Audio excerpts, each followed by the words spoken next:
My name's Chase Tushaus. I'm a partner, chief compliance officer with Tushaus Wealth Management. Lead a lot of our tax planning and financial planning side of the business.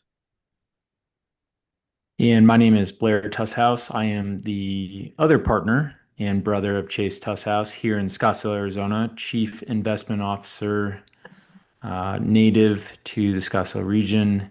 And we're excited to jump on our first official podcast here. Yeah, and I think you make a good point. It is a family business, so our dad Kirk is wandering the halls as we speak. But he and his original partners, they founded a firm that eventually kind of has its roots in where we're at now. And I'm out here in San Diego, run our San Diego office, have a few people out here. And then, as Blair mentioned, he's in Scottsdale. So, um, work with a number of people just kind of across this region, but also across the US. So, we were just chatting a little bit. It is tax season. Markets showing a lot of volatility right Yeah. now. We're also seeing, there's some dictators out there with some It targets on their back. So, it was funny, like I think I saw on social media the other day, it's like every month there was just a new dictator. I know we started with Venezuela and then right. now it's the supreme leader and it's like, okay, Yeah. what's next month gonna be? Yeah. Cuba or Right. who's gonna rock the boat? And I but I think, think Chase, you're sharing this screen of actual market volatility, which brings a good point of, just despite volatility, um, how much the market could, still end up in a positive note. So, Chase, you were explaining to me this graph. I don't, if yeah. you don't mind, explain it one more time, and then So, let's dive into it. I'm zoomed in here. So you're kind of seeing from like end of 90s each year what the S&P 500 its return was. So what you see is on the top end what was the calendar return for each of the years. But then on the bottom end it shows how far in that year did the market decline before it finished the year. So ultimately, like let's look in COVID 2020, the market went as low as 34% down, but finished the year up 16%. And then we had a few years now where we've seen you know 20 plus percent returns, and yet you still have these moments throughout the each of those years we were down close to double digits, or even last year 2025 Yeah, around April we were down that almost was Liberation Day. The world is coming to an end, and here right. we are, 16% gain. So it's I think, as our father often says, the market climbs a wall of worries. And not that we can't be cautious or not that we couldn't be prudent with our investments. You don't want to be fully exposed, but you also don't want to be fearful. Imagine being, I think, like the low of COVID was April 15th, something like that. Volatility was in the 80s. At the VIX index, that's the volatility or fear index. If somebody was fearful enough to get completely out of the market and eat that 34% drop, I mean, they would have missed on not only the recoup of that, but that 16%, return if they just Yeah. checked their emotions at the door and rode that wave of, trusting that the markets do have these corrections, but at the end of the day, um, they're going to rebound, recover, and they're going to reward those who are patient. Right. I think you look at even the years where we had some big returns, but imagine if you had to like pull your RMD, or you needed money from your accounts closer to these bottoms, like you probably in a similar way, like with the fear, your fear drove you out of the market. But maybe there are other times where it's like just the fact that you maybe didn't plan well enough and you had to pull money out of the market, and you ultimately, you time it wrong and you miss out on a big gain because you needed the funds. I think uh, you know, I don't think we're showing, I don't know if any of the information will be in this, these slides here, but I'll look through it in a sec. But I've read some studies where they say the biggest gains happen right before, like right before we hit the top, and then right after we hit a bottom, right? And those are the points where, like, people are arguably the most fearful, right? Where maybe the market has come back down, it's dropped a whole bunch, and so everyone sells at the bottom, and then they miss some of the biggest returns back up, and then eventually get back in, and then go from there. So Yeah.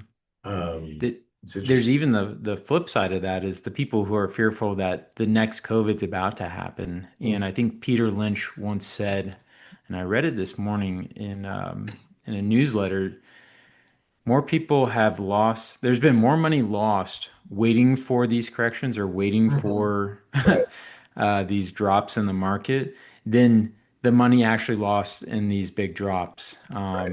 And so there's just some irony to that.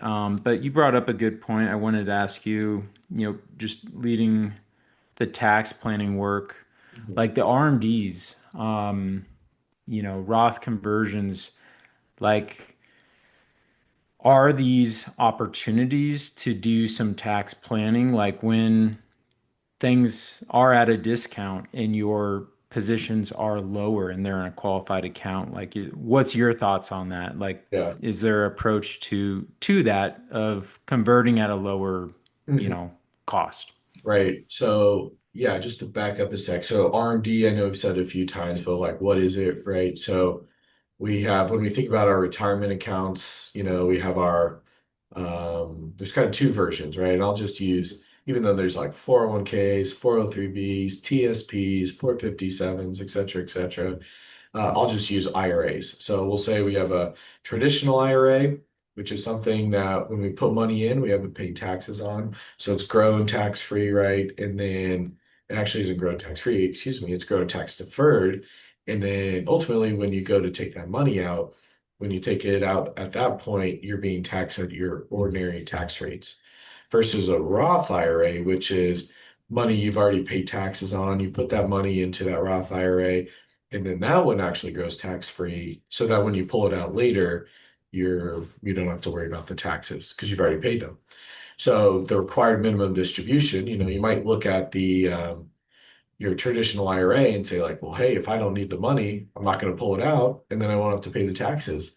And the IRS says that's a great idea. Let's come up with the required minimum distribution so that at a certain age, depending on your date of birth, the year you were born in, like around 73 or 75, somewhere around there for most people, there's a required minimum amount that you must distribute from your traditional IRA, from all that tax deferred growth in that account, and then you're going to be taxed, right? So then we talk about Roth conversions as a strategy that along the way, uh, at points when you decide when you want to take that money out, maybe to lock in a lower tax rate, pull the money out, put it into a Roth IRA so that now we can continue to have that money invested, getting that tax-free growth, right? So I think your question was, well, are there specific times when we consider some of the volatility of the market where it might make sense to do a Roth conversion? Because I think most people just say like, well, wait till the end of the year so you know how much income you have, and then you can, uh, you know, really dial in like we should do $100,000 of a Roth conversion, $50,000. But there might be times in the year, like if we look at 2025, so this negative 19%. So it was in April that we hit this low of 2025. So let's say the goal was, and this again comes from good financial planning, tax planning, where you had your goal at the beginning of the year to say like, by the end of the year, I want to do $100,000 Roth conversion, let's say, right? Well, along the way, when the market's down, nearly 20%, your $100,000, let's say it's just invested in the S&P 500, it would be worth $80,000, right? Well, at that point, that might be the time to say, well, hey, let me do a Roth conversion, 20% off, at $80,000. Because once you do the conversion at that moment, that's when that's the income you realize, right? So what you're doing though is you're just kind of picking up the investments and then you're just dropping them right into your Roth account. So you're picking up out of the traditional IRA, you drop it into the Roth IRA, but the money is still invested, right? So we said it was invested in the S&P 500, and then from there we let it grow, at that point on tax free. So now the money, so we did the Roth conversion at this, so again, down 20%, 19% here, right? So by the end of the year, though, that would have grown by 16%, right? So now you have something that you paid the taxes at $80,000. Your goal was to do a $100,000 Roth conversion, but at the end of the year, you end up with $116,000, right?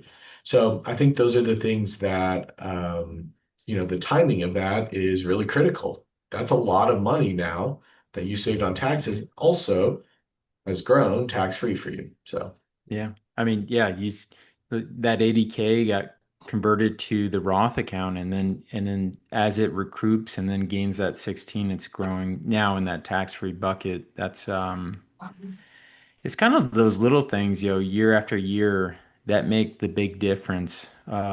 Saving taxes and, just kind of these it's not what you make, it's what you keep, right, and right, some of our biggest costs are going to be in taxes, different tax levels.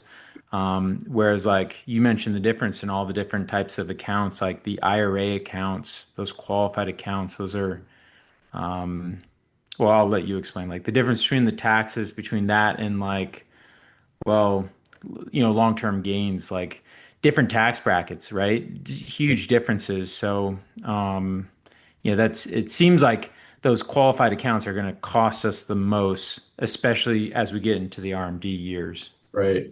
Well, I think also something to point out, now from an investment side, so from your perspective, you know, what tools can we use that even if the market is down that much, if we're maybe invested in some defined outcome solutions, buffer ETFs, those sorts of things, where now you can actually start higher than you otherwise would have started once we maybe avoid some of those losses. I think that's also something, when we talk about the timing of it, you're getting this like double whammy depending on the type of investments you're in, because we're not necessarily guaranteed it's going to come, if we're down 20 in that same year, we're going to come back up to 16. But, here we were down 20 in 2018 and we ended up down six. It still came back Mm, a little bit, definitely.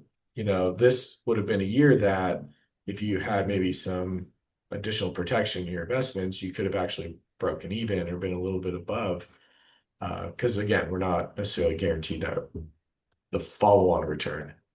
Right. Yeah. I mean, there's when you're exposed to the market, you're exposed, and we say the market could be the S&P 500 index, or there's the Nasdaq, the Dow. There's all these indices that are uh, containing a bunch of different like stocks. And so we look at the S&P 500, it's the 500 largest companies. So whether you own the index or own those specific stocks, you are exposed to this type of volatility we're seeing.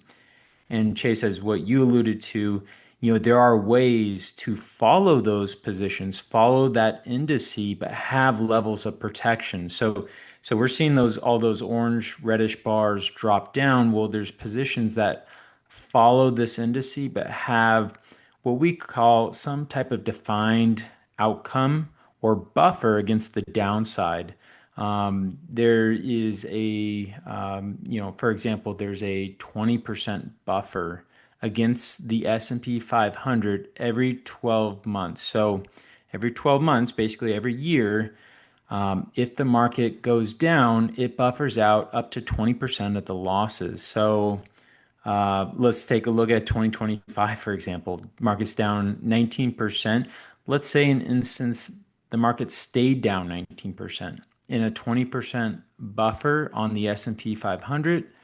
Our clients in that position aren't down anything. It buffed out those losses. There's some like 2011 where the market, you see it stayed down 19. So our clients are at a 0%. but they didn't lose anything. So those are some of the unique, uh, risk reward investments we're looking at, especially with clients who can't afford to go through uh, some of those 01, 02, 03, and 2008, those big drawdowns that sink, that retirement ship. And then, of course, on the upside, we have this protection on the downside, but we're also participating in the upside. So we're able to participate up to on the 20% buffer, maybe up to 15%. And those are kind of the defined structure, defined natures we want to be in because we don't want our market going, or excuse me, we don't want our positions going down 49%, Right. yet alone 10%, but at the same time, we're willing to give up a little bit of the upside to have that extreme level of protection. So there's a number of ways we structure these. We can have more protection. We could have 100% downside protection. And so a really crafted portfolio specifically for those retirees are going to have different levels of downside protection and upside exposure. But what we're trying to avoid is those big drawdowns. So, yeah, for people with 30-year time horizons, we can be fully exposed. But if you're getting 55, 60, and especially into your mid 60s, we need to have that type of protection. Mhm. Right. Yeah, I think that's a great point. So now you're kind of pointing out that like all these things overlap. You can't just have the investments. You can't just do the taxes. You can't just have the cash flow planning, right? Um, but I do think you and I have to go to our next meeting now. Yeah. I keep getting the messages. Hopefully they didn't pop up on the recording here, but we thank those for who joined us or listened to any of our video here. Look forward to sharing more. Thank you. Thank you. Appreciate it.